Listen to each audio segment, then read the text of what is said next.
എന്താ ഇഷ്മോളെ കയ്യില്? Leg piece. നമുക്ക് ലെഗ് പീസ് ഇഷ്ടം?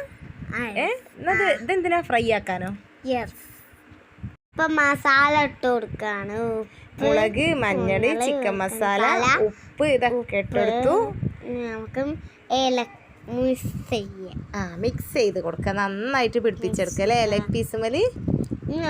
ഇഞ്ചി വെളുത്തുള്ളിയും ചതച്ചതിട്ട് കൊടുക്കുക. ഇഞ്ചി വെളുത്തുള്ളിയും ചതച്ചിട്ടിട്ട് ഇഷ്മോള് ഒന്നുകൂടെ കുഴച്ചെടുത്ത് പിന്നെ കറിവേപ്പില ഇട്ട് കൊടുത്തു. പിന്നെ അടച്ച് വെച്ചു. പിന്നെ ഫ്രിഡ്ജിൽ വെച്ചു. പിന്നെ അരമണിക്കൂർ കഴിഞ്ഞിട്ട് നമുക്ക് ഫ്രൈ ആക്കാൻ വേണ്ടി വെളിച്ചെണ്ണ എടുത്ത് വന്നു.